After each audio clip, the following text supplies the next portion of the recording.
What's up, guys? It's Higgins in Japan here with another edition of the Friday video thing. This is episode 15? 16? I don't know. We'll figure it out. Alrighty, so let's go. We are driving home on a Friday afternoon, and I'm gonna kick the defrosters on because it's cold and it is gonna get foggy in here. So, if you didn't know, on Friday I drive home from work and ramble. But a little change of pace. I've actually made some notes, and hopefully I won't be rambling too much because these videos are going to have a purpose for the next couple of weeks at least. I wanted to talk about a few different things in particular, starting off with it being the end of the school year, and so there's going to be new teachers coming in, new people moving to Japan. And so if you're watching this and you haven't yet moved to Japan and you're going to be a teacher, these next few videos are going to be very helpful, or at least I hope that they're very helpful to you. You know, because sometimes maybe you're working for a company that doesn't give you a whole lot of information on what to expect in the classroom, or you've never taught in Japan before, you've never taught anywhere, and so hopefully you'll be able to get a little bit out of these videos, and I can help. And as always, if you have questions, leave them for me.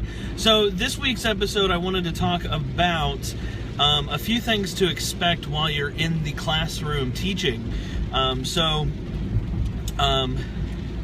You know, what are some things that, you know, you're gonna, you know, what's the average day look like for you, and what's the, you know, what can you expect while you're in the classroom? So first off, I want to start with, I have 4 things, and if I think of something else, who knows, this might be a top 5 list, but it's not really because they're not in any order. Basically, the first thing I wanted to talk about was teachers helping you in your classroom. Now, if you're teaching in a public school and you're the English teacher at a public school, it's going to be different than if you're working at an Ikawa, a private, like, cram school, private English school, or if you're doing tutoring. So if you're going to be in a public school, this is going to be more geared towards you, because that's what I do. I teach in two public schools, and so that's, you know, kind of where I'm coming from. So yeah, so teachers helping you out in the classroom. So it's kind of your show for the English lesson. So you've got anywhere from, you know, you could have 40 to 50 minutes. Average, it's usually 45, depending on how long it takes kids to get ready and settle down and everything. But usually you have 45 minutes, and it's your show. Now, in elementary school, it's different than junior high. Junior high, I can give you a little bit of insight on that. I don't teach junior high, I teach elementary school, so you know, I can be off on a couple points. But basically, the thing with elementary school English lessons are, you're in charge. It's your show. You've got, you know, a set of lessons that's either provided by the company you're going to work for, or the school board itself will have lesson plans for you, more than likely.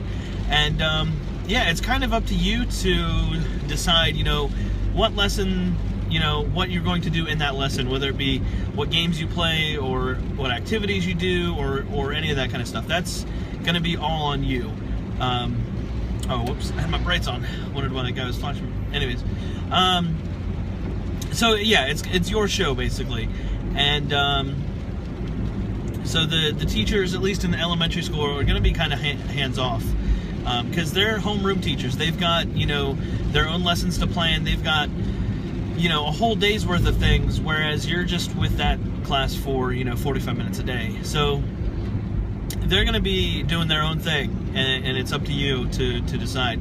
When you're in the classroom, I can give you some general examples. I have teachers, or I have had teachers that are very hands-on, that want to know, you know, what exactly you're going to be teaching, what activities you're going to do, because they want to be involved in your lesson. And that's amazing. That's like best case scenario, is almost a team teaching type deal, where, you know, you're going to explain the activities, they might explain it in Japanese, you know, just to make sure the kids get it, and they're going to walk around the classroom with you and the students, helping you out and basically teaching alongside with you. That's, in a perfect world, that would be every class.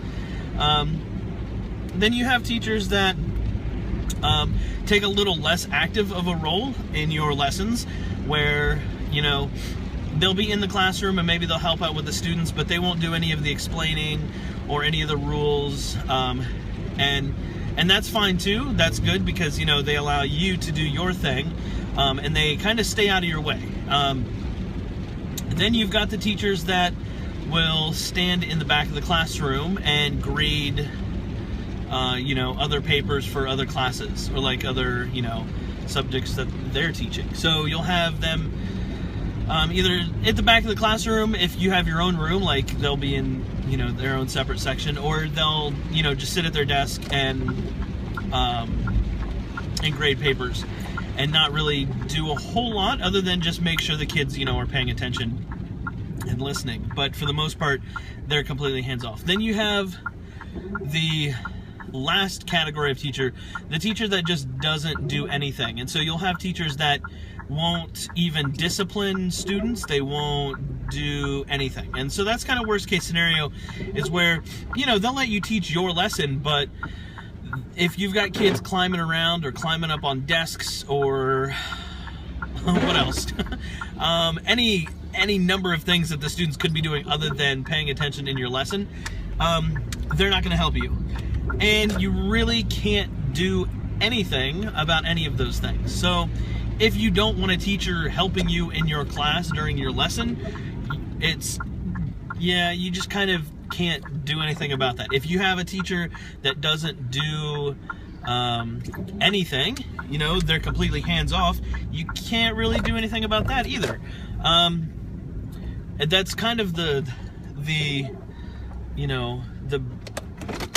truth, the fact of the matter is, you can't really tell your teachers what to do. You're the English teacher. Now you can do things like suggest. You can always suggest, hey, next time, can you help me with this? Or next time, or hey, man, those kids were real crazy today, weren't they? Like, unfortunately, you can't. You're not in a position to tell people what to do. So, also, number 2, which this video is going to be a little bit longer, but that's all right.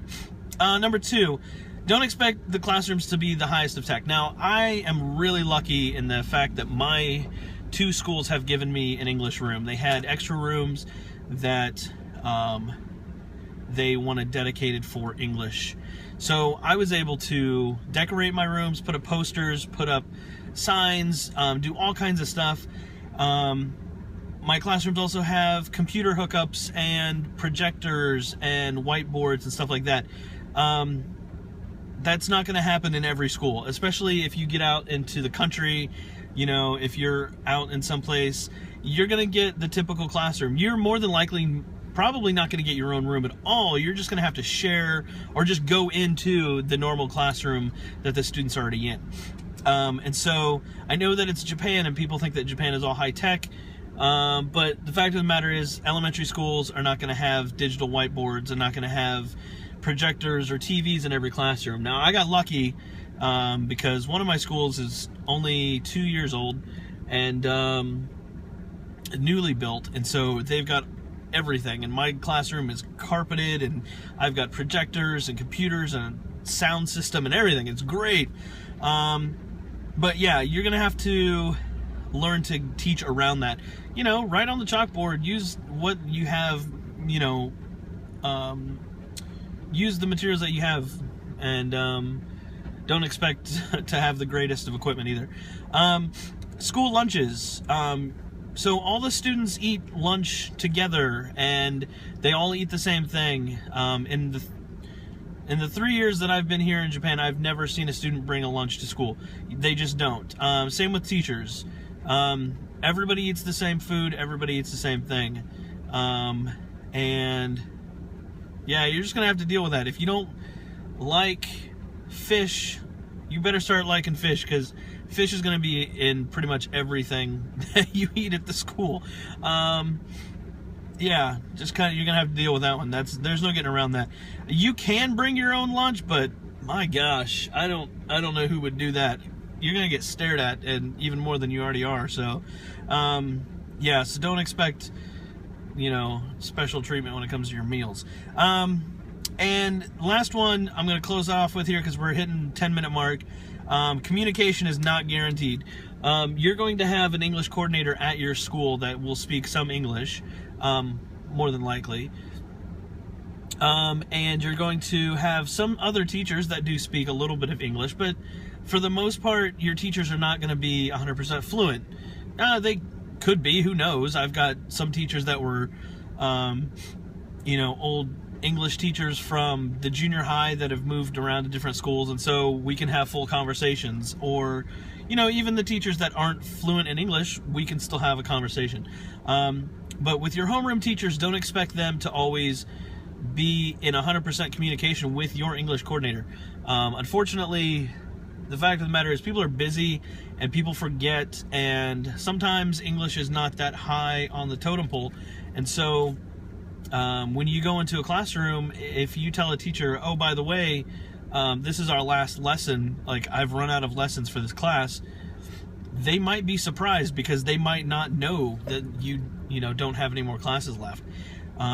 So try to keep your English coordinator, try to keep her or him up to date with, you know, what lessons you do have, because at the end of the year you are going to probably run out of lessons. I've already started running out of lessons, and so you just got to make sure the teachers and the people you work with kind of know what's up. And if you can speak a little Japanese, that's great. If you can speak a lot of Japanese, that's perfect. But yeah, talk to your teachers. They're, you know, you're working together, you're working in the school, you're there a million hours a week. Like, talk to them, let them know, say, hey, we only have 2 lessons left. Or tell your English coordinator, say, hey, tell, you know, the 5th grade teacher that, you know, we only have 2 lessons left. That way there's no surprises, and the teachers don't, you know, if the teachers have like review lessons that they want you to do, then even you can say, oh, you know, we've only got a couple lessons left. Is that guy taking a nap in his car?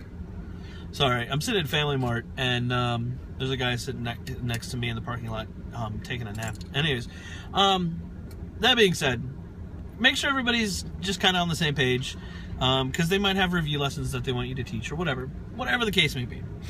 So that's going to close out this video. It ran a little bit long, but I feel like I gave a lot of information, and hopefully it was valuable, and hopefully it was good. And if you have any questions or comments or anything like that, post those in the comment section below. I'll put a link to other videos from the Friday in Japan, Friday thing, playlist, whatever it's called. Yeah, facebook.com/Higgins in Japan. If you've got more questions for me, send them my way.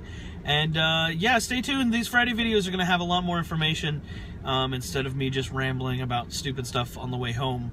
Hopefully this stuff was valuable to you guys, and if you're moving to Japan and teaching, you'll find some value in this. I will catch you guys later. Have a good one. Peace.